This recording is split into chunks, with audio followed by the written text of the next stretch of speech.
Eu nunca vou esquecer aquele instante em que meu filho, diante de centenas de convidados e da própria noiva, levantou a mão contra mim. Foi como se todo o ar tivesse sido arrancado dos meus pulmões, como se o chão tivesse desaparecido debaixo dos meus pés. Eu o olhei incrédula, tentando reconhecer no olhar frio e raivoso aquele mesmo menino que um dia segurei nos braços, febril, suado, pedindo a Deus que transferisse para mim toda a dor dele. Naquele momento entendi que algo dentro de mim tinha morrido e que dali em diante eu não poderia mais ser a mesma mãe que sempre suportou humilhações em silêncio. Essa lembrança ainda me queima por dentro, mas para que você entenda como tudo chegou a esse ponto, preciso voltar um pouco no tempo. Preciso contar como uma vida inteira de dedicação, sacrifícios e renúncias foi sendo lentamente esmagada pelo preconceito, pela soberba e pela ingratidão. Nada aconteceu de repente.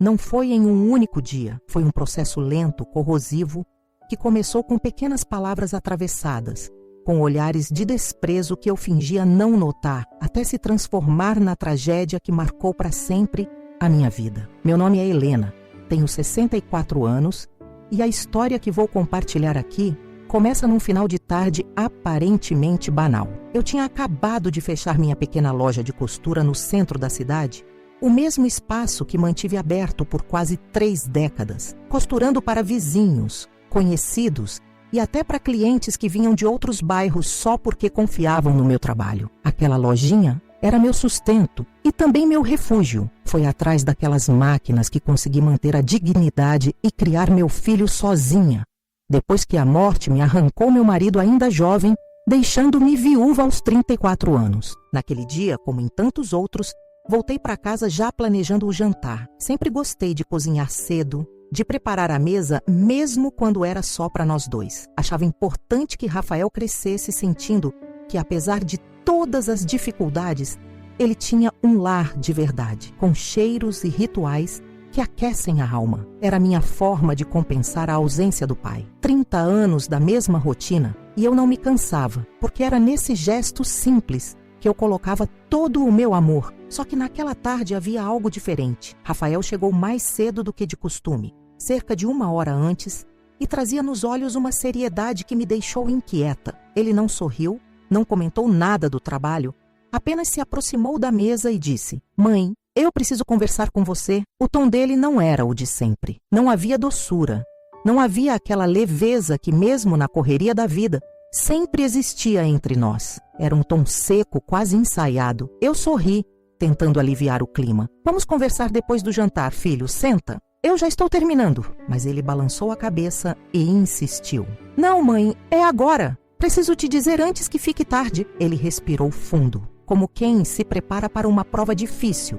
E então soltou de uma vez: "Eu vou me casar." O som da colher que eu segurava, batendo contra o azulejo da cozinha, ecoou como um trovão dentro da minha cabeça. Por alguns segundos, não soube se devia sorrir ou chorar. Eu sabia que ele namorava, é claro, mas ouvir a palavra casamento foi como levar uma pancada inesperada. Era alegria e dor ao mesmo tempo. Alegria porque todo coração de mãe deseja ver o filho feliz. Dor porque pressenti que aquele passo mudaria tudo, e talvez não para melhor. O nome dela era Isabela. Eu já a tinha visto algumas vezes. E embora fosse bonita e elegante, sempre percebi algo no olhar dela que me deixava desconfortável. Não era uma grosseria aberta, mas uma frieza disfarçada, como quem olha para alguém e enxerga apenas um detalhe incômodo. Nunca comentei isso com Rafael, porque não queria parecer possessiva, mas dentro de mim essa sensação crescia. Quando ele falou da data do casamento 6 meses adiante, meu coração se apertou ainda mais. Forcei um sorriso e apenas disse que apoiaria. Apoiei de verdade, porque sempre acreditei que um filho precisa sentir que tem onde se apoiar, mesmo quando está indo na direção contrária ao que a mãe sonhou. Só não imaginava que dali em diante começaria um longo caminho de rejeição, desprezo e humilhações que culminariam naquela cena de horror diante de toda a cidade. No fim de semana seguinte, fomos convidados para jantar na casa dos pais de Isabela. Era a primeira vez que eu pisaria ali e confesso que minhas mãos suavam o caminho inteiro. Rafael dirigia e tentava me tranquilizar, dizendo que eram pessoas boas, mas eu já sabia o que me aguardava. Eles eram médicos renomados, moradores de um condomínio luxuoso enquanto eu era apenas uma viúva dona de uma loja de costura. Quando chegamos, meus olhos se perderam diante do portão alto, dos seguranças uniformizados, do jardim iluminado como se fosse um palácio. Era um mundo que não era o meu. Isabela nos recebeu com um sorriso ensaiado. E quando segurei a caixa de doces que levei como presente, vi claramente no rosto dela o incômodo. Era como se aquele gesto simples fosse quase uma afronta ao ambiente luxuoso que nos cercava. Foi nesse momento que percebi. Eu seria sempre a estranha, a que não pertence. E a cada palavra, a cada olhar atravessado daquela noite, essa certeza se confirmava. Mas antes de seguir, eu quero te pedir uma coisa. Se você chegou até aqui, é porque essa história de alguma forma já tocou o seu coração. Então, eu te convido a se inscrever no canal. Aqui, nós dividimos relatos que fazem pensar, que mexem com memórias, que nos lembram das dores e também das forças escondidas que cada um de nós carrega. E se você também tem uma história, compartilhe nos comentários. Muitas vezes, a sua vivência pode ser o consolo ou a inspiração que outra pessoa está precisando. Eu saí daquela casa com um nó na garganta, mas me recusei a chorar na frente de Rafael. Não queria que ele sentisse vergonha de mim, ainda que no fundo eu já soubesse que era exatamente isso que começava a nascer dentro dele. E foi assim que começou a jornada que me levou ao dia mais humilhante da minha vida. Depois daquele jantar na casa dos pais de Isabela, algo dentro de mim já me avisava que as coisas não seriam fáceis. Eu tentei me enganar, tentei acreditar que era apenas a minha insegurança, que em pouco tempo todos nós iríamos nos adaptar e conviver em harmonia. Afinal, eu só queria ver meu filho feliz, mas com o passar dos dias, os sinais de exclusão começaram a se multiplicar. E cada detalhe, por menor que fosse, me feria como uma agulha invisível. Na semana seguinte, Rafael chegou em casa com um sorriso nervoso e me disse que iria visitar alguns salões de festas com Isabela e os sogros. Eu, naturalmente, achei que iria junto. Não era um casamento de meu filho? Não era o sonho de toda mãe ajudar a escolher o local da cerimônia? Eu até tinha separado um vestido que guardei por anos, pensando que um dia, quando meu filho se casasse, eu o usaria para aquele momento tão especial. Mas quando perguntei a ele a que horas deveríamos sair, senti o peso da primeira exclusão direta. Ele se remexeu desconfortável e respondeu que não seria necessário eu ir, porque já havia muita gente envolvida e ficaria mais fácil se apenas ele e a família de Isabela tomassem as decisões. Eu congelei por alguns segundos sem saber como reagir. Fiz um esforço sobre-humano para manter o sorriso, engolindo seco, e apenas disse: "Está bem, filho, confio em você." Mas por dentro, a sensação foi de ter sido arrancada para fora de um momento que deveria ser também meu. Alguns dias depois, ele me mostrou as fotos do salão que haviam escolhido. Era um lugar suntuoso, com lustres de cristal, paredes cobertas de flores e tapetes vermelhos que lembravam os grandes casarões de novelas. Eu olhei e disse que era realmente lindo, mas não consegui evitar a pergunta: "E quanto vai custar tudo isso, Rafael?" Ele desconversou, dizendo que a família dela ajudaria bastante. E então veio a segunda apunhalada. "Mãe, eu só queria te pedir uma coisa. Se possível, não insista em ideias tradicionais. A Isabela prefere um estilo mais moderno, mais sofisticado, e eu acho melhor deixar que ela e os pais dela conduzam." Eu fiquei em silêncio, porque nunca falei em tradição, nunca sugeri nada. Bastava ouvir e ver meu filho já casando suas palavras com os pensamentos da noiva, colocando em minha boca exigências que eu jamais fiz. Ali, eu comecei a perceber que não era apenas exclusão. Era como se aos poucos eu estivesse sendo empurrada para fora daquela história, como se minha presença fosse incômoda demais para caber no cenário luxuoso que estavam montando. Os dias foram passando e vieram novos episódios que só reforçavam essa sensação. Quando falaram das roupas, por exemplo, Rafael me pediu para não usar nada colorido, porque poderia chamar atenção demais. Era uma ironia cruel, já que eu sempre me vesti de forma simples. Nunca fui mulher de brilhos ou extravagâncias. Ainda assim, resolvi respeitar e fui até uma lojinha do centro procurar algo discreto. Experimentei um vestido preto simples que me pareceu adequado, mas a vendedora me mostrou outro, num tom de azul escuro, com alguns detalhes de renda que deixavam o modelo mais delicado. Por um instante, meu coração se alegrou. Fazia tantos anos que eu não comprava nada bonito para mim mesma. Mas quando mostrei a Rafael, ele torceu o nariz e disse que estava chamativo demais, que Isabela preferia que eu usasse algo ainda mais discreto. Voltei à loja e comprei o vestido preto sem graça. Senti como se tivesse deixado para trás a última chance de me sentir parte daquele sonho. Até o meu cabelo virou motivo de discussão. Um dia, ele me sugeriu que eu fosse a um salão indicado por Isabela, porque o meu penteado habitual, segundo ela, parecia antiquado. Eu fiquei em choque. Meu cabelo sempre foi parte da minha identidade. Um simples coque que eu mesma arrumava desde jovem. Mas ele insistiu tanto que acabei cedendo. No salão, a recepcionista me olhou de cima a baixo, como se eu fosse um peixe fora d'água. Sentei na cadeira e pedi algo simples, mas saí de lá com um corte que me fez parecer ainda mais velha do que era. Quando cheguei em casa, Rafael disse que finalmente eu estava adequada para a cerimônia. Adequada. Aquela palavra ficou martelando em mim como se eu fosse uma peça de roupa que precisava ser ajustada para caber em uma vitrine. E então veio o golpe mais cruel. Estávamos preenchendo os convites e o cerimonial sugeriu colocar os nomes dos pais dos noivos para a apresentação oficial. Para minha surpresa, quando Rafael me mostrou a minuta, apenas o nome do meu falecido marido aparecia. O meu havia sido simplesmente apagado. Perguntei por quê.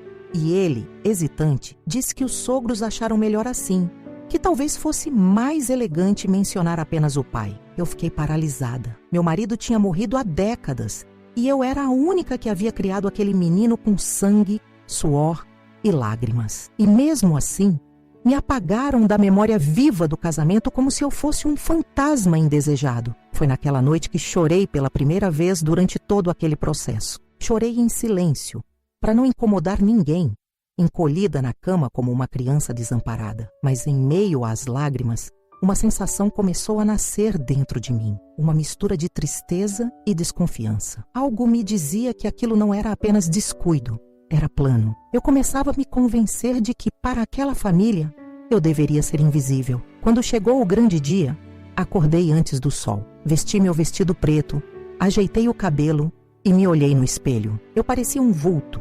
Alguém que não queria atrapalhar, que pedia desculpas por existir. Mas mesmo assim, disse a mim mesma que aguentaria firme, porque era o dia do meu filho e eu não iria manchar sua felicidade. Ao chegar na igreja, percebi que minha intuição não estava errada. Não me colocaram no primeiro banco, reservado para os familiares mais próximos. Deram-me um assento no canto, 3 fileiras atrás, onde mal dava para ver o altar. Olhei ao redor e vi a família de Isabela toda à frente, sorridente, ocupando os lugares de honra, enquanto eu, a mãe que dedicou a vida inteira ao filho, era deixada como convidada secundária. Eu ainda tentei me consolar, dizendo a mim mesma que o importante era ver Rafael sorrindo. Mas quando anunciaram os pais dos noivos, meu coração se partiu de vez. O nome do pai de Isabela foi exaltado, seguido do da mãe, ambos apresentados com pompa. Do lado de Rafael, apenas o nome do meu marido foi citado. Eu não existia. As pessoas cochichavam ao meu redor,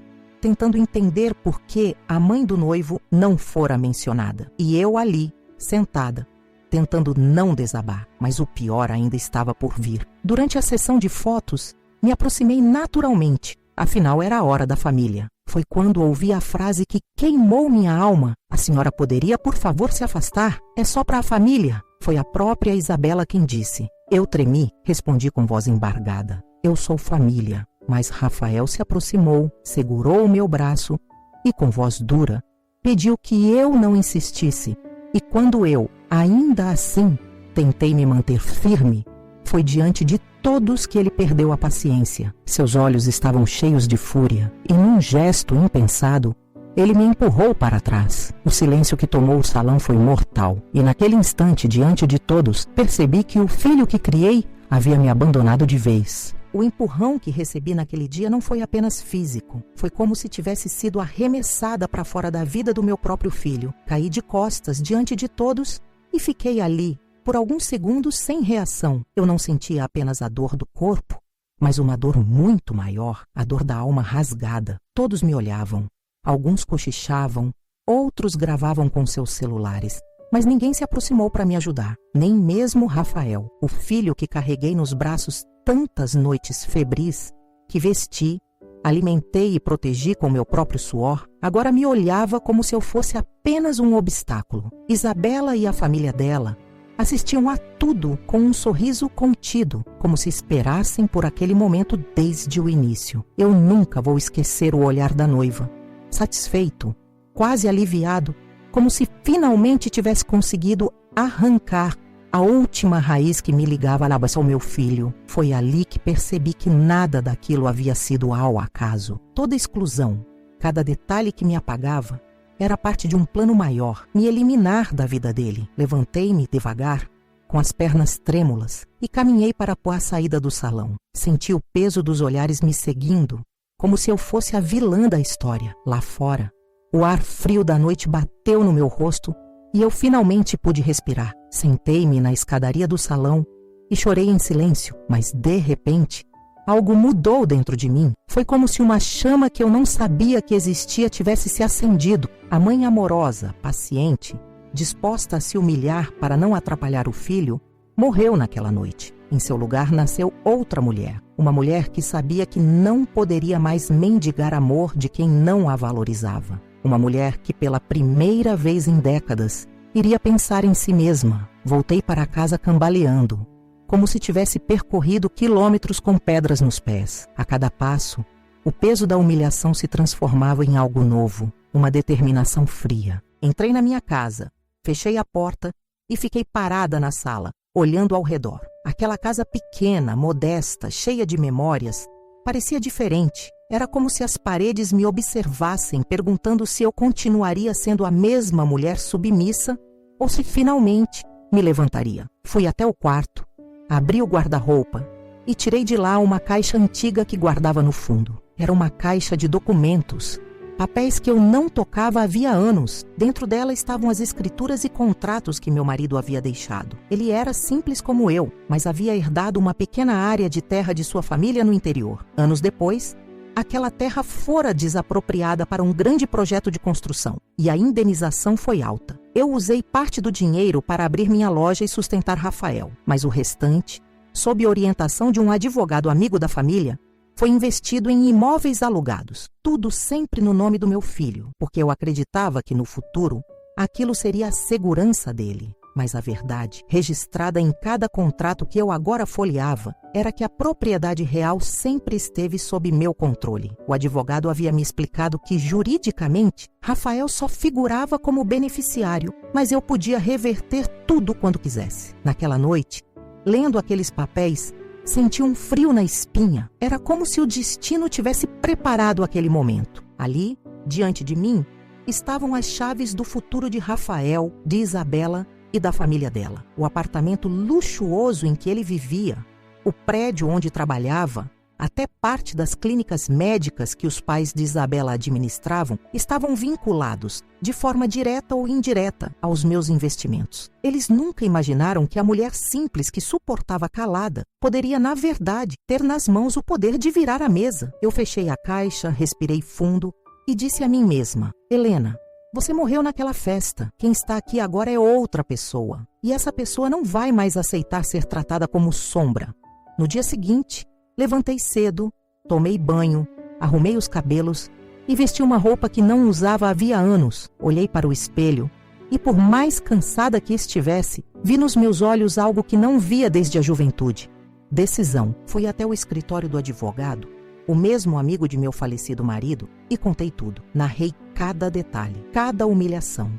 E ao final pedi que ele revertesse imediatamente todos os bens para meu nome. Ele me olhou sério, tentou ponderar, mas quando viu a firmeza no meu olhar, apenas assentiu e começou a organizar os documentos. Enquanto ele falava dos trâmites, eu não pensava em dinheiro, não pensava em posse. O que eu queria era devolver ao meu filho e àquela família o mesmo vazio que eles me ofereceram. Eles me expulsaram como se eu fosse descartável. Agora veriam como era ser arrancado do próprio chão. Na semana que se seguiu, as cartas começaram a chegar. Primeiro, a notificação do despejo do apartamento onde Rafael e Isabela viviam. Depois, a mudança no contrato do prédio da empresa de Rafael, tornando impossível a continuidade do aluguel. E por fim, o comunicado sobre o hospital administrado pelos pais de Isabela, que perderiam a sede. Cada envelope era um golpe silencioso, e eu assistia de longe, em silêncio, como quem observa a maré subir e engolir a areia. No terceiro dia, o telefone tocou. Era Rafael. Sua voz estava desesperada, trêmula. Mãe, o que está acontecendo? Recebi uma ordem de despejo. Dizem que o apartamento foi vendido. Eu ouvi aquele chamado, mas em vez de responder como a mãe submissa de antes, falei calmamente. Foi vendido porque era meu. Você sempre morou de favor, Rafael. Houve silêncio do outro lado da linha. Ele gaguejou, tentando entender. Mas mãe, você nunca disse... Eu interrompi. Eu nunca precisei dizer. Você sempre achou que eu não tinha nada. Agora sabe que tinha tudo. Ele chorou, pediu explicações. Mas eu apenas desliguei. Não havia mais espaço para conversas doces. O que eu precisava era que ele sentisse na pele o peso da rejeição. Naquele mesmo dia, os jornais locais começaram a repercutir um vídeo que havia se espalhado pela internet. Era a gravação do momento em que Rafael me empurrou no casamento. As imagens mostravam claramente o noivo agredindo a própria mãe diante da noiva e dos convidados. As redes sociais se inflamaram. Comentários de indignação se multiplicaram, chamando-o de ingrato, de monstro. A empresa onde trabalhava não resistiu à pressão pública e o demitiu por conduta incompatível com os valores da instituição. O mundo dele começava a desmoronar. E pela primeira vez em muitos anos, eu não me senti fraca, eu me senti em paz. Eu sabia que aquele era apenas o início, ainda havia muito a ser enfrentado.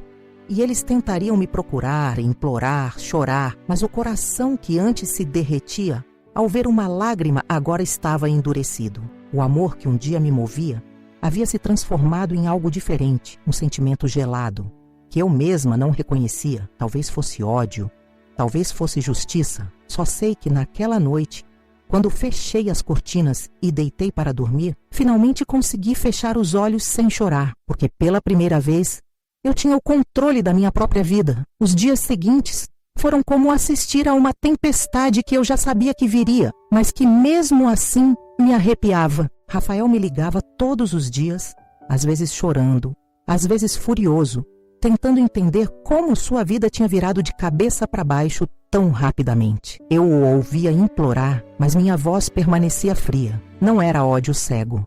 Era um silêncio carregado de tudo o que eu suportei em silêncio por tantos anos. O vídeo do casamento havia se espalhado ainda mais, atravessando não apenas a cidade, mas chegando a outros lugares. Eu via nos noticiários comentários de gente que nunca me conheceu, mas que sentia revolta ao assistir meu filho me agredindo diante de todos. Aquilo se tornou um escândalo. Pessoas que antes o admiravam começaram a virar o rosto. A empresa onde ele trabalhava emitiu uma nota oficial confirmando sua demissão por conduta imoral. O orgulho dele, que sempre se achou acima de todos, estava sendo esmagado em praça pública. Eu não precisava levantar um dedo para que a justiça começasse a ser feita. Apenas observei em silêncio, lembrando-me de todas as vezes em que fui tratada como um peso, como um detalhe vergonhoso a ser escondido. Mas não foi só ele. A família de Isabela também começou a sentir o efeito da maré que eu havia colocado em movimento. O hospital dos pais dela,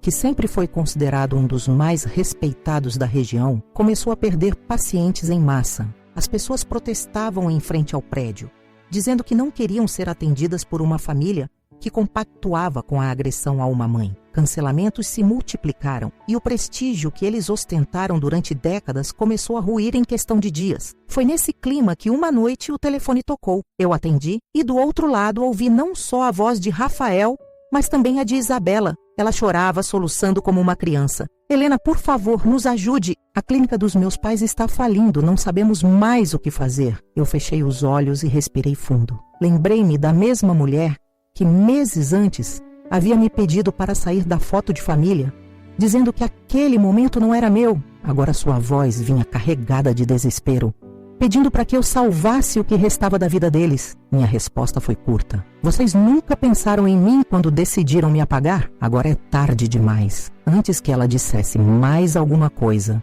desliguei. Na manhã seguinte, encontrei Rafael parado em frente à minha loja. Ele parecia irreconhecível. A barba por fazer, o cabelo desgrenhado, os olhos vermelhos de noites mal dormidas. Quando me viu, se ajoelhou na calçada diante de todos e disse em voz alta que se arrependia, que não sabia o que estava fazendo naquele dia, que tinha perdido a cabeça. As pessoas que passavam pararam para assistir. Algumas cochichavam, outras gravavam, mas eu apenas olhei para ele e disse: "Levante-se, Rafael, a vergonha não apaga a ferida." Ele continuou ajoelhado, insistindo, mas eu entrei na loja e fechei a porta. Pela primeira vez, ele sentiu o que era ser ignorado. Os dias se arrastaram assim. Cada vez mais desesperado, Rafael voltava a me procurar. Houve uma tarde em que Isabela veio sozinha. Estava abatida, magra, sem maquiagem, e caiu de joelhos diante de mim. "Helena, eu lhe peço perdão. Eu errei, eu fui orgulhosa.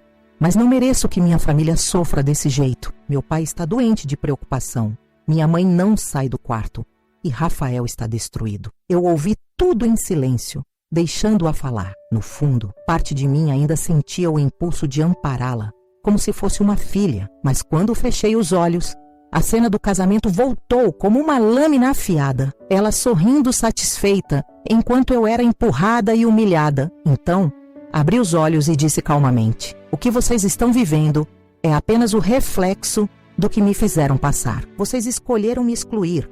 Agora o mundo os exclui." Ela chorou mais alto, mas não respondi. Apenas pedi que saísse. No entanto, a vida tem um jeito estranho de nos colocar diante de escolhas inesperadas. Pouco tempo depois, recebi a notícia de que Isabela havia desmaiado no trabalho e sido internada. Rafael apareceu novamente em minha porta, mas dessa vez não chorava por si mesmo, chorava por ela. Sua voz tremia, suas mãos se juntavam como quem ora. "Mãe, por favor, me ajude. A Isabela pode morrer. Nós não temos dinheiro nem para os medicamentos. Eu a amo, mãe. Eu sei que errei, mas eu imploro, salve a vida dela." Eu fiquei em silêncio por longos segundos. Lembrei-me de quando Rafael era criança e eu passava noites em claro ao lado de sua cama, pedindo a Deus para que ele sobrevivesse a cada febre. O amor de mãe nunca desaparece totalmente, ainda que machucado, ainda que soterrado pela ingratidão. Mas dessa vez eu sabia que não poderia simplesmente entregar o que ele queria. Não poderia mais ser a mãe que apenas dá. Então respondi: "Eu vou ajudar, Rafael, mas com uma condição. Você e Isabela vão trabalhar comigo na loja.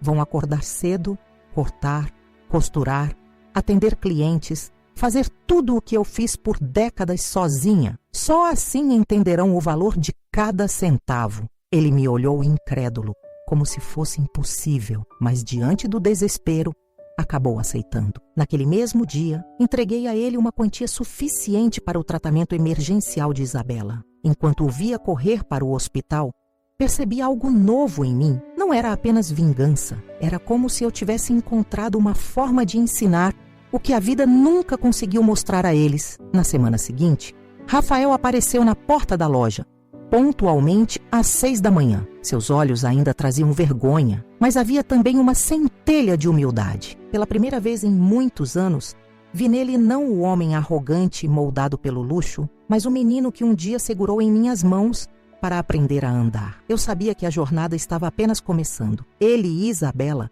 ainda precisariam provar muito mais do que palavras. E o destino, como sempre, não tardaria a colocar mais provas em nosso caminho. Antes de continuar, quero abrir meu coração para você que me acompanha nessa narrativa. Sei que muitos que estão ouvindo já viveram injustiças, já foram traídos por quem mais amaram, ou sentiram a dor de serem esquecidos por aqueles que deveriam oferecer cuidado. É por isso que eu convido você a se inscrever neste canal. Aqui, cada história é contada para que a dor se transforme em reflexão e para que possamos criar um espaço onde ninguém precise se sentir invisível. Se essa história tocou em algo dentro de você, compartilhe nos comentários. Sua voz importa. Sua experiência pode confortar outros corações. E assim, naquele momento, eu entendi que minha vingança não seria apenas destruir, seria ensinar, mas ainda restava saber se Rafael e Isabela estariam prontos para aprender. Na primeira manhã em que Rafael chegou para trabalhar comigo, eu o observei em silêncio. Ele estava sentado na porta da loja antes mesmo de eu abrir, com os olhos baixos e os ombros curvados, como alguém que carregava um peso invisível. Por um instante, vi o menino que um dia segurou minha mão para atravessar a rua, mas a lembrança logo se dissipou quando recordei o empurrão diante de todos no dia do casamento. A ferida ainda era recente demais para que eu pudesse sentir ternura. Entrei, levantei as portas de ferro e o chamei para dentro. O cheiro de tecido, linha e pó de giz tomou o ambiente. O mesmo cheiro que me acompanhou por décadas. Para mim, aquilo era lar. Para ele, era o início de um castigo. Expliquei que o trabalho não seria leve. Cortar tecidos, passar roupas, atender clientes, organizar a bagunça que sempre se acumula no fim do dia. Rafael apenas assentiu, sem ousar me contrariar. Nos primeiros minutos percebi sua total falta de habilidade. Os dedos dele, acostumados ao teclado de um escritório climatizado, tremiam ao segurar a tesoura. O corte saía torto, as linhas ficavam frouxas e cada pequeno erro parecia deixá-lo mais frustrado. Eu observava em silêncio, apenas corrigindo quando era necessário, mas sem suavizar minhas palavras. Afinal, se ele queria aprender, precisava ouvir a verdade. Horas depois, Isabela apareceu. Entrou tímida, sem maquiagem, com os cabelos presos de qualquer jeito. Diferente da mulher altiva que me olhava de cima nos primeiros encontros, agora parecia uma jovem assustada. Ela também aceitou trabalhar, como havíamos combinado. Dei-lhe a tarefa de organizar moldes e dobrar tecidos. Vi seus dedos delicados, acostumados apenas a joias e celulares caros, se perderem em meio a pó e fiapos de linha. O incômodo estampava seu rosto, mas ao contrário de antes, não havia reclamação. Apenas silêncio. O dia foi longo. Enquanto eles aprendiam o básico, clientes entravam e saíam. Alguns me cumprimentavam com o mesmo carinho de sempre, mas olhavam com curiosidade para Rafael e Isabela. Muitos já tinham visto o vídeo da agressão. Sabiam quem eram e agora observavam com um misto de pena e julgamento. Eu percebia o constrangimento deles, a vergonha de serem reconhecidos não mais como figuras de prestígio, mas como os ingratos que humilharam uma mãe. No final da tarde, Rafael estava exausto. Suas mãos estavam vermelhas de tanto segurar tesouras e tecidos, e Isabela mal conseguia manter-se em pé. Eu, por outro lado, sentia um estranho vigor. Era como se finalmente a balança da vida começasse a se equilibrar. Pela primeira vez, eles experimentavam uma fração do que foi minha vida inteira. Os dias seguintes seguiram o mesmo ritmo. Cada manhã eles chegavam antes do sol nascer e só iam embora quando a última peça estava pronta. No início, reclamavam em silêncio com olhares cansados, mas logo perceberam que não havia espaço para queixas. A sobrevivência dependia daquele trabalho e agora eles estavam no meu mundo, não mais no deles. Foi interessante observar como, pouco a pouco, o orgulho deles começou a se desfazer. No terceiro dia, Isabela queimou o dedo com o ferro de passar e deixou escapar um grito. Eu corri, peguei uma pomada e tratei o ferimento. Ela me olhou com lágrimas nos olhos e murmurou um obrigada tímido. Aquele simples gesto me pegou desprevenida. Eu quis responder com frieza, mas algo dentro de mim balançou. Era a primeira vez que a vi me olhar sem desprezo. Rafael também começou a mudar. Lembro de uma tarde em que uma cliente entrou na loja reclamando que uma barra de calça havia ficado torta. Normalmente, eu mesma assumiria a responsabilidade, mas deixei que Rafael ouvisse a bronca. Ele ficou sem saber como reagir, gaguejou, tentou se explicar. A mulher foi dura. Disse que esperava mais cuidado. Eu apenas observei. Quando ela saiu, Rafael se virou para mim, cabisbaixo, e disse: "Agora, Anne, eu entendo do que a senhora passou todos esses anos." Eu não respondi, mas por dentro algo se moveu. Apesar dessas pequenas mudanças, a ferida ainda estava aberta. Eu não podia esquecer que eles haviam me apagado como se eu fosse morta. Então, mesmo que meu coração vacilasse em alguns instantes, mantive a firmeza. Era preciso que aprendessem até o fim. Com o passar das semanas, a transformação deles se tornava cada vez mais visível. O luxo desapareceu de suas roupas, de seus gestos, de suas palavras. Isabela, antes impecável, agora usava vestidos simples e gastava os dias coberta de pó de linha. Rafael, antes orgulhoso, agora se curvava diante dos clientes, aprendendo a ouvir reclamações e aceitar conselhos. A cada dia, eles se despedaçavam um pouco mais, mas de um jeito curioso, como se aquele despedaçar fosse também o início de algo novo. Eu, por minha vez, travava uma luta dentro de mim. Parte de mim queria continuar fria, indiferente, para garantir que nunca mais me tratassem como fizeram. Mas outra parte começava a sentir que talvez, no fundo, esse fosse o único caminho para que eles finalmente compreendessem o valor da humildade. Foi numa manhã chuvosa que a tensão alcançou o auge. A loja estava vazia e o barulho da chuva batendo no telhado criava um silêncio estranho.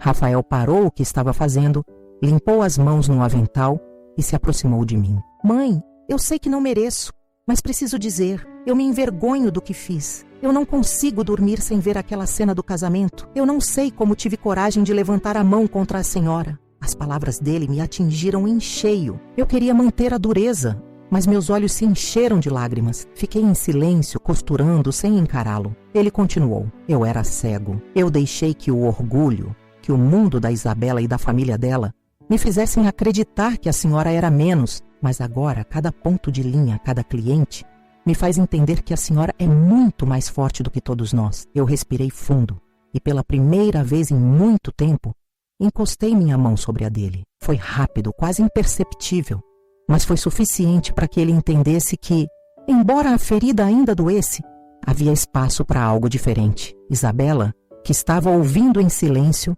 aproximou-se e disse: Dona Helena, eu não tenho como apagar o mal que lhe causei. Eu fui arrogante, fui cruel e hoje pago por cada palavra. Se algum dia a senhora puder me perdoar, eu prometo que vou passar o resto da vida mostrando gratidão. Eu fechei os olhos. A raiva que me sustentava até então parecia perder força diante daquela cena. Eu sabia que ainda não era hora de ceder, que ainda havia muito para aprenderem, mas naquele instante entendi que talvez, só talvez, havia uma chance de reconstrução. Eles haviam começado a sentir na pele o que significa lutar todos os dias pelo pão, e isso era apenas o começo da lição que a vida ainda lhes daria. Os dias na loja foram se tornando semanas, e as semanas se transformaram em meses. Rafael e Isabela permaneciam firmes, ainda que exaustos, cumprindo cada tarefa sem reclamar. Eu observava atentamente, testando os limites deles,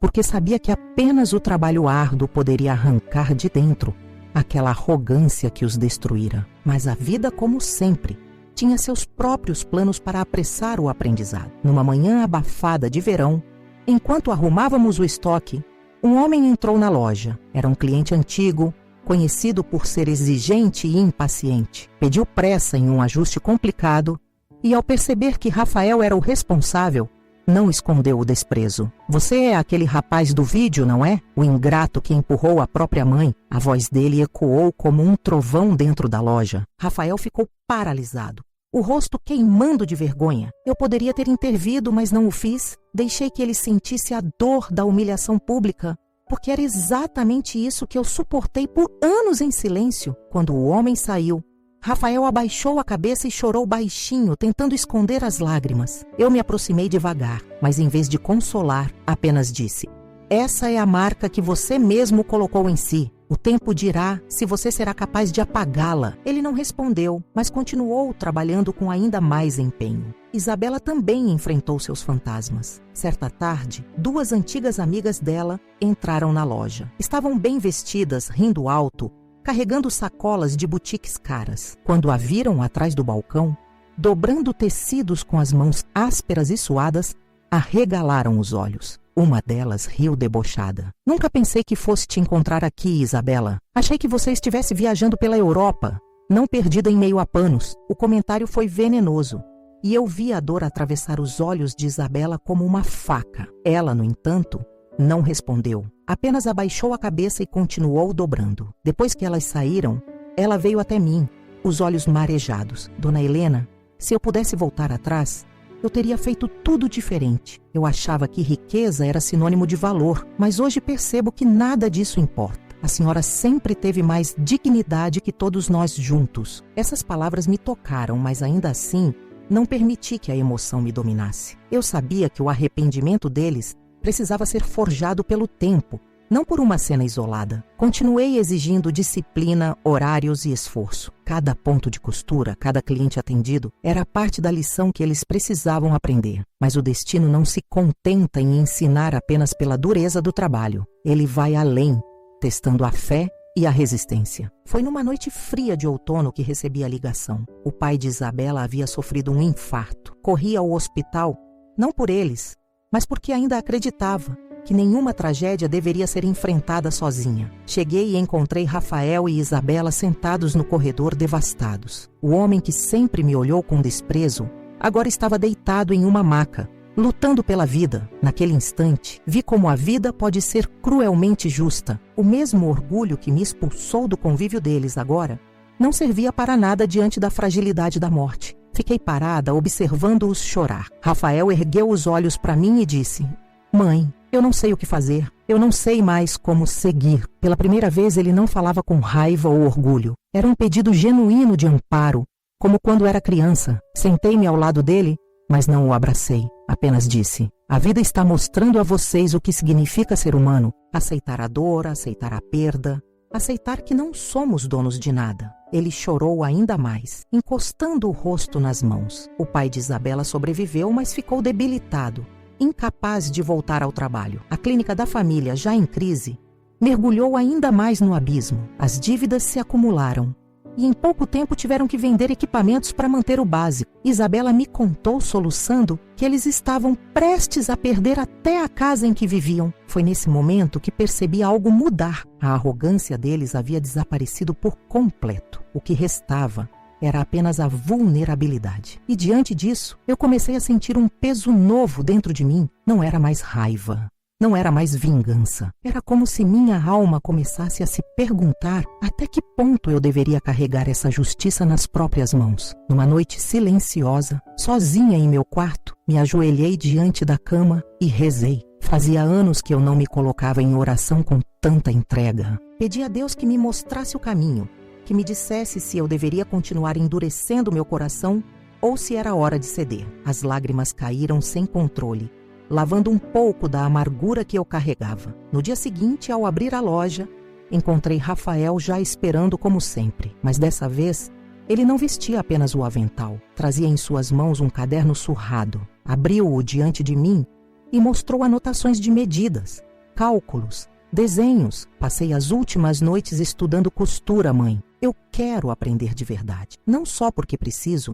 mas porque quero te honrar. Eu olhei para aquele caderno e senti algo se partir dentro de mim. Pela primeira vez, vi em Rafael um desejo sincero de recomeçar, não apenas de sobreviver. E naquele momento compreendi que talvez a vingança tivesse cumprido seu papel. Talvez fosse hora de transformar dor em aprendizado e aprendizado em perdão. Ainda assim, eu não disse nada. Apenas fechei o caderno devagar, olhei nos olhos dele e respondi: "Continue. O tempo mostrará se suas palavras são verdadeiras." Enquanto os dias passavam, vi uma mudança real se consolidando. Rafael atendia os clientes com paciência, aprendia a costurar com dedicação, aceitava críticas sem rebater. Isabela, por sua vez, tornou-se atenciosa com os detalhes. Organizava a loja com carinho e até trazia café para os clientes que esperavam. Era como se o sofrimento tivesse lapidado neles algo que sempre existiu, mas que o orgulho escondia. E eu, em silêncio, acompanhava cada transformação. A dor da humilhação ainda vivia em mim, mas pela primeira vez comecei a acreditar que talvez, no fim, esse caminho tivesse um propósito maior do que apenas a vingança. Talvez fosse um chamado para reconstruir, para transformar ruínas em algo novo, mas o destino, caprichoso como sempre, ainda guardava mais provações. Os meses de convivência na loja já tinham se transformado em uma rotina inesperada. Eu observava Rafael e Isabela dia após dia, e o que antes era apenas vergonha e esforço forçado começava a se converter em hábito. Havia disciplina em seus gestos, humildade em suas palavras e até mesmo uma delicadeza que eu nunca imaginei que fosse encontrar. No entanto, dentro de mim, ainda havia um conflito profundo. Eu sabia que o sofrimento pode mudar pessoas, mas também sabia que, às vezes, o desespero apenas disfarça o orgulho, esperando a primeira oportunidade para voltar à superfície. Foi nesse clima de transformação frágil que a vida decidiu colocar diante deles uma prova definitiva. A loja estava cheia, numa manhã de sábado, quando uma cliente entrou apressada, trazendo nas mãos um vestido de festa. Precisava de um ajuste urgente, pois o evento seria naquela mesma noite. Eu já estava sobrecarregada de encomendas. E sem pensar muito, pedi a Rafael que assumisse o serviço. Ele arregalou os olhos inseguro, mas não recuou. Pegou o vestido e começou a trabalhar. Durante horas vi o suor escorrer de sua testa, enquanto ele media, cortava e alinhavava com todo o cuidado que conseguia reunir. Era a primeira vez que confiava a ele uma tarefa tão importante. Isabela ajudava entregando linhas, segurando tecidos, apoiando em silêncio. O tempo corria e eu não intervi. Queria ver até onde iriam. No fim da tarde, Rafael terminou o ajuste. A cliente voltou, experimentou o vestido e, para surpresa de todos, ficou perfeito. Ela sorriu, agradeceu e pagou generosamente, elogiando a dedicação dele. Eu olhei nos olhos do meu filho e vi algo que há muito não via: orgulho verdadeiro. Mas não aquele orgulho vazio de status ou dinheiro, e sim o orgulho de quem constrói algo com as próprias mãos. Mas a prova não parou por aí. Naquela mesma noite, quando já fechávamos a loja, recebi a visita inesperada de um representante do proprietário de um grande ateliê da cidade. Ele havia visto o vídeo do casamento meses atrás, mas também ouvira falar da mudança de postura de Rafael e Isabela. Disse que, se fosse verdade, poderia oferecer a eles uma oportunidade de recomeçar em outro espaço, ajudando na administração e no trabalho manual. Fiquei em silêncio, deixando que eles respondessem. Rafael, com a voz trêmula, disse que não aceitaria sem minha bênção. Isabela completou, afirmando que só consideraria se eu acreditasse que estavam prontos. Eu observei os dois por longos segundos. Em seus olhos não havia soberba, apenas humildade e esperança. Foi então que percebi que talvez, enfim, eles estivessem aprendendo o verdadeiro valor das coisas. Ainda assim, decidi não facilitar. Disse que pensaria a respeito, que precisava de tempo para avaliar. A expressão deles mostrava ansiedade, mas não houve protesto. Pela primeira vez, aceitaram minha decisão sem questionar. Naquela noite, sozinha em casa, me vi diante de um dilema. Parte de mim ainda carregava o desejo de vingança, como se ceder fosse apagar a dor que sofri. Mas outra parte, talvez a mais profunda, começava a sussurrar que não havia vitória em prolongar o sofrimento além do necessário. Eu havia conseguido mostrar a eles o peso da vida real. Havia colocado sobre seus ombros a dor da humilhação e a dureza do trabalho. O mundo inteiro já os havia julgado. O que mais eu buscava? Adormeci com essas perguntas martelando em minha mente, e o destino, como sempre, me trouxe a resposta de uma forma inesperada. Na manhã seguinte, ao abrir a loja, encontrei Rafael sentado na calçada com Isabela ao seu lado. Estavam exaustos, mas não desistiram de chegar cedo. Rafael segurava nas mãos um envelope. Me entregou e disse que era o pouco que haviam conseguido juntar com o trabalho. Dentro, havia dinheiro suficiente para pagar parte do aluguel atrasado da casa deles. Ele não pediu nada em troca. Apenas disse: esse dinheiro é fruto do que aprendemos aqui. Queremos mostrar que não somos mais os mesmos. Segurei o envelope por alguns segundos e senti as lágrimas ameaçando escapar. Aquele gesto simples valia mais do que qualquer palavra. Era a prova de que o orgulho havia realmente se quebrado. Mas ainda havia uma última curva no caminho. Dias depois, recebi a notícia de que a clínica dos pais de Isabela seria leiloada por dívidas. Era o último pedaço do império que eles haviam construído com tanto esforço e agora seria perdido. Isabela me procurou desesperada, chorando, pedindo ajuda. Pela primeira vez, não pediu para si mesma, mas pelos pais, dizendo que não suportava vê-los desmoronar completamente. Eu a ouvi em silêncio. Lembrei-me de cada olhar frio que recebi naquela casa luxuosa no primeiro jantar. Lembrei-me do desprezo velado,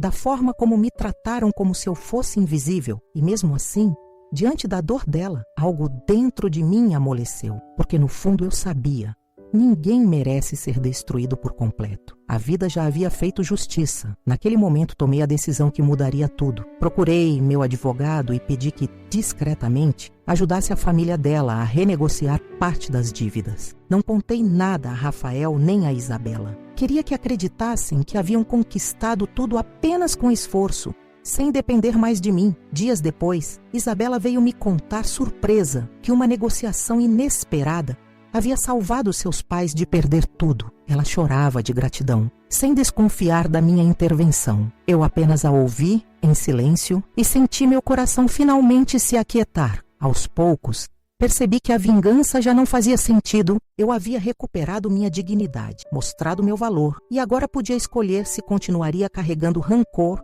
ou se seguiria leve. Escolhi a leveza. E foi nesse estado de espírito que aceitei pela primeira vez o convite para jantar na casa de Rafael e Isabela. Não havia mais luxo, não havia mais cristal nem porcelanas. Era uma mesa simples, com arroz, feijão e frango assado. Mas havia algo que nunca existiu antes: respeito. Sentamos, conversamos e percebi que pela primeira vez estávamos diante uns dos outros como iguais. Quando voltei para casa naquela noite, caminhei devagar pelas ruas silenciosas e senti uma paz que há muito não conhecia. A vida havia dado voltas imensas, me esmagado, me humilhado, mas também me devolvido algo maior do que eu podia imaginar. Eu não apenas sobrevivi, eu ensinei. Ainda havia muito caminho pela frente, mas naquele momento entendi que o ciclo estava se fechando e talvez, finalmente, eu pudesse descansar da dor. Aquele jantar simples na casa de Rafael e Isabela ficou marcado em minha memória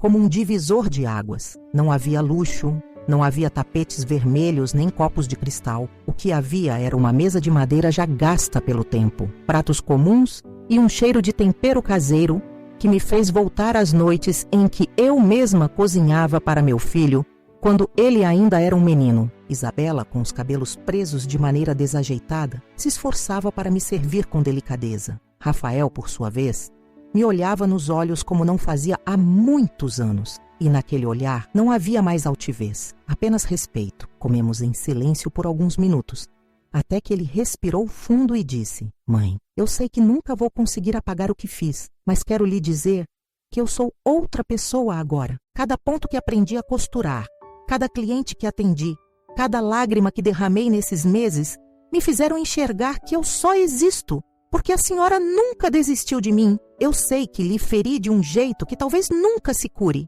mas se ainda houver uma chance, eu prometo passar o resto da minha vida tentando lhe honrar." As palavras dele atravessaram meu peito como uma faca, mas não de dor. Era como se finalmente a ferida tivesse espaço para cicatrizar. Vi lágrimas descerem pelos olhos de Isabela também. Ela me olhou e disse: "Dona Helena, eu me envergonho de cada gesto de desprezo que tive com a senhora. Eu não sabia o valor da humildade, da luta, do suor. Hoje entendo que riqueza não é nada sem caráter.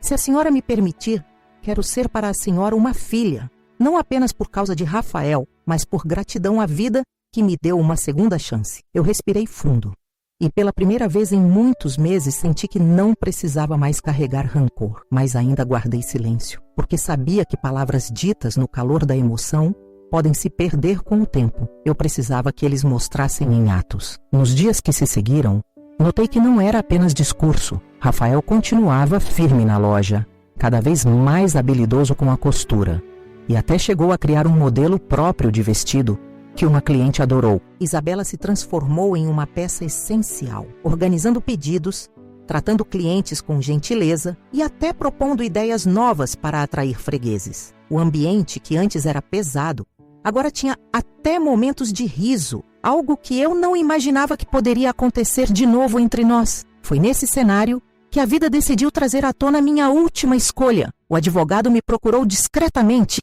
trazendo documentos da renegociação que eu havia feito para salvar a clínica dos pais de Isabela. Disse que a situação já estava estabilizada e que a família dela, sem saber da minha intervenção, acreditava ter recebido uma inesperada ajuda de investidores. Eu guardei aqueles papéis em silêncio, sem revelar nada, mas o destino, mais uma vez, não permite segredos para sempre. Em uma tarde chuvosa, Isabela chegou à loja com os olhos marejados e um envelope nas mãos. Era um relatório bancário que mostrava a transferência dos valores feitos pelo meu advogado. Ela havia descoberto, por meio de uma funcionária da clínica, que eu fora a responsável. "Dona Helena, por que a senhora fez isso? Por que ajudou depois de tudo o que nós lhe fizemos?" Sua voz tremia.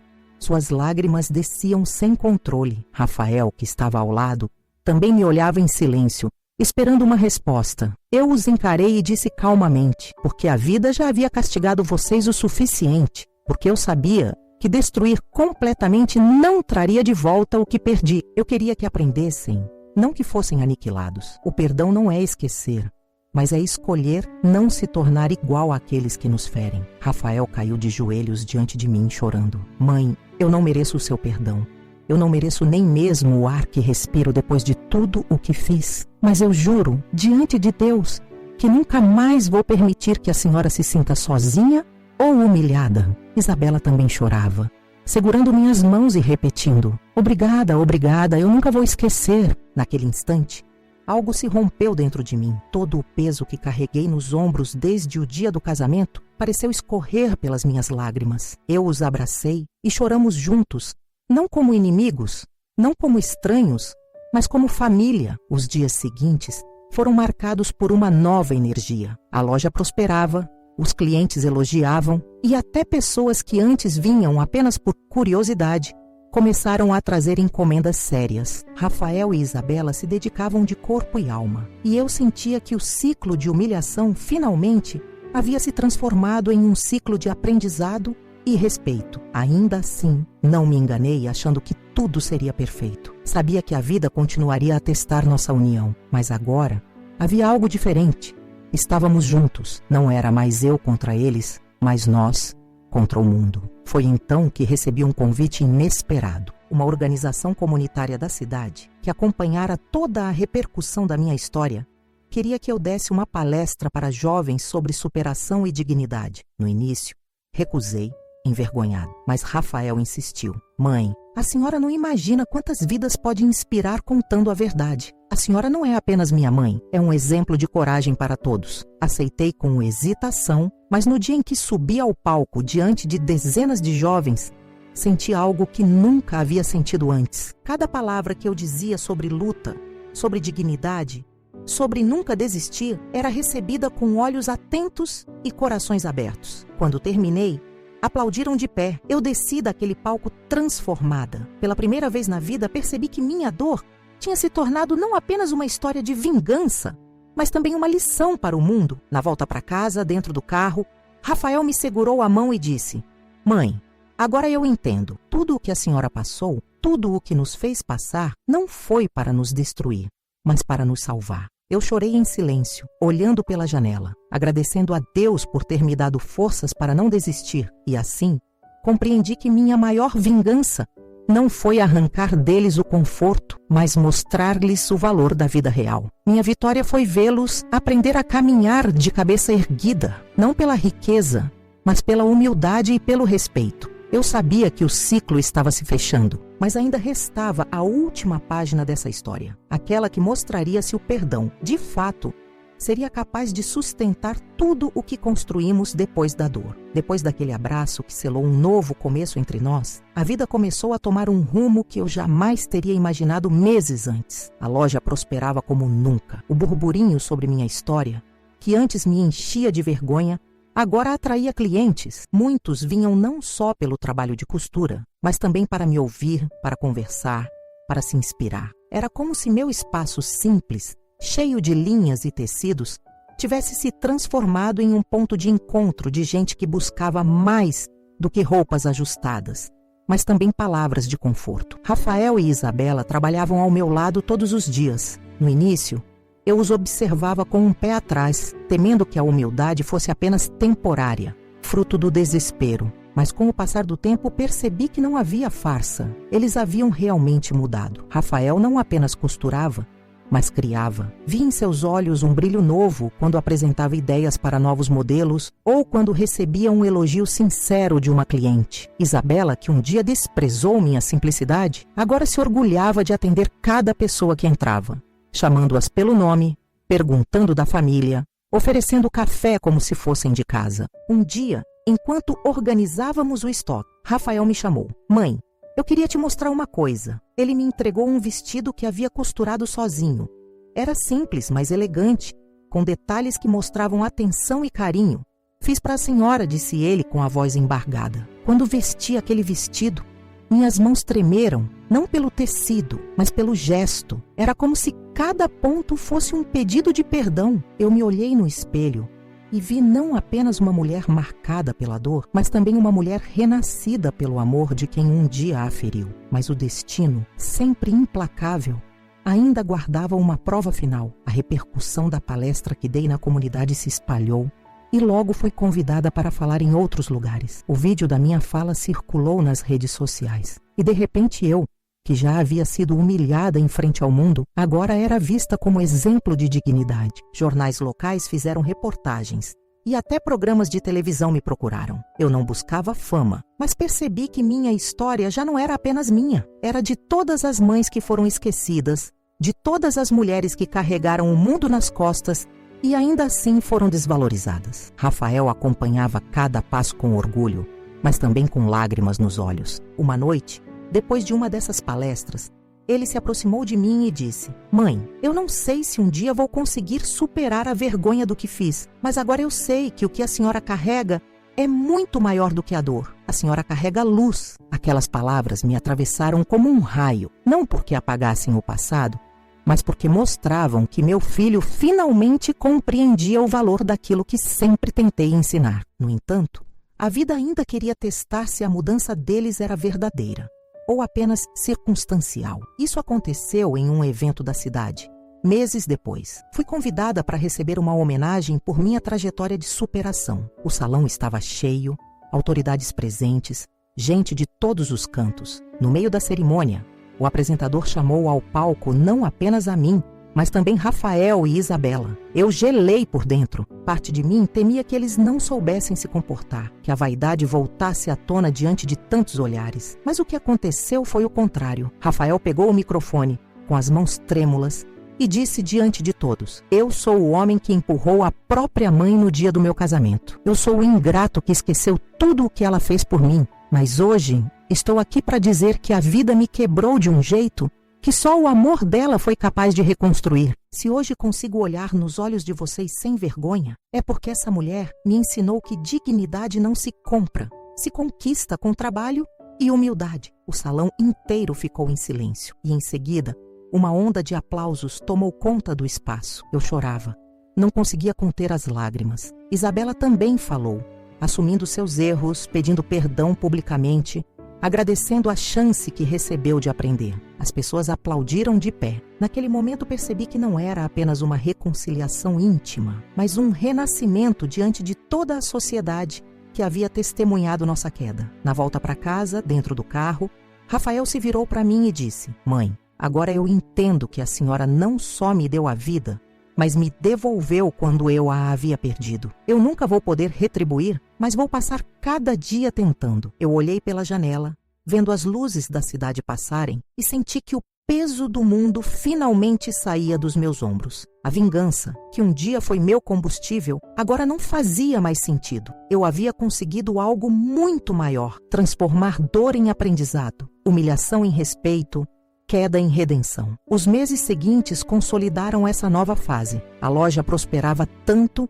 que conseguimos abrir um segundo espaço em outro bairro. Dessa vez, não foi apenas meu, mas nosso. Rafael e Isabela administravam comigo, cada um com suas responsabilidades. E juntos, começamos a construir algo sólido, baseado em confiança e trabalho. Eu sabia que a vida continuaria trazendo dificuldades, como sempre faz. Mas agora eu tinha certeza de que não enfrentaria mais nada sozinha. Não porque meu filho e minha nora haviam se tornado perfeitos, mas porque aprenderam a valorizar a luta, a respeitar quem sou, a compreender que amor não se mede em aparências, mas em gestos. E assim, pouco a pouco, fui entendendo que a justiça que busquei não estava apenas em vê-los caírem, mas em vê-los se levantarem diferentes. Essa foi a maior vitória que a vida poderia me dar. Os meses se transformaram em um novo ciclo da minha vida, e quando olhei para trás, parecia impossível acreditar em tudo o que havia acontecido. Do empurrão humilhante diante de todos,